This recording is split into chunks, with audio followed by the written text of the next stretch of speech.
ఆయుధాలతో సహా ఎవరు లొంగిపోయినా తెలంగాణ రాష్ట్ర ప్రభుత్వం వాళ్ళకు పునరావాసం కల్పించడానికి కేంద్ర ప్రభుత్వానికి ఎలాంటి అభ్యంతరం లేదు.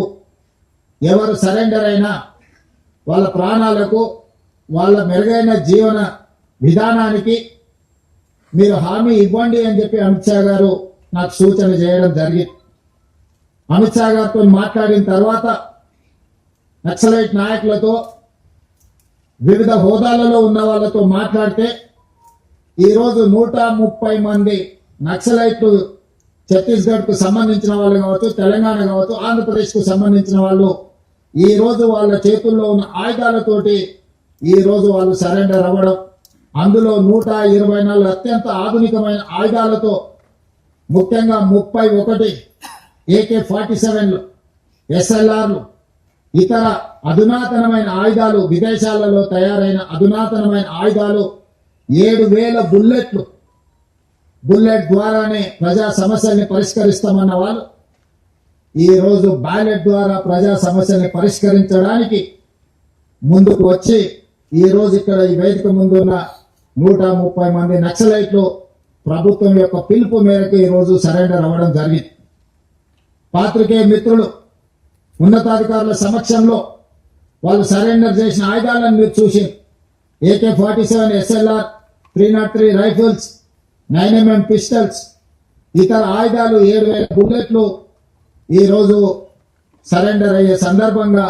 వీళ్ళు ప్రభుత్వానికి అప్పచెప్పడం జరిగింది. నాకు తెలిసినంత వరకు దేశంలో ఇంత పెద్ద ఎత్తున ఆయుధాలతో నక్సలైట్లు సరెండర్ అయిన సంఘటన ఇదే అతిపెద్దదని నేను మా ప్రభుత్వం 2024 తర్వాత 721 మంది నక్సలైట్లను, దాదాపుగా 250కి పైగా ఆయుధాలను నక్సలైట్లు సరెండర్ అయినప్పుడు ప్రభుత్వానికి అప్పగించడం జరిగింది. సరెండర్ అయిన నక్సలైట్ల చట్ట పరిధిలో వాళ్లకు ఏవేవైతే రివార్డ్స్ ఉన్నాయో, రిహాబిలిటేషన్ కు సంబంధించి ప్రభుత్వం ఏదైతే హామీ ఇచ్చిందో వాటన్నిటిని అమలు చేస్తాం. అదేవిధంగా దేవ్జీ దామోదర్ చంద్రన్న మాట్లాడినప్పుడు మీరు ప్రకటించిన రివార్డు తక్కువ ఉన్నది, మేము జీవితంలో కనీస అవసరాల కోసమైనా మేము జీవితం సాగించాలంటే కొంత అవార్డును పెంచండి, అదేవిధంగా నివసించడానికి ఇల్లు లాంటి వసతులను ఏర్పాటు చేయండి, ఎక్కడైనా అవకాశం ఉంటే వ్యవసాయం చేసుకోవడానికి కొంత భూమిని ఇవ్వండి, అదేవిధంగా సుదీర్ఘకాలం అడవులలో అజ్ఞాతవాసంలో పనిచేయడం వల్ల మా ఆరోగ్యం బాగా క్షీణించింది,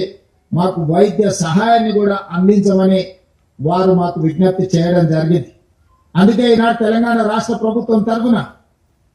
లొంగిపోయిన నక్సలైట్ల యొక్క ఆరోగ్యానికి ఒక ఆరోగ్య భద్రత కార్డు వాళ్ళకు ప్రత్యేకంగా ఇవ్వడమే కాకుండా నిమ్స్ లాంటి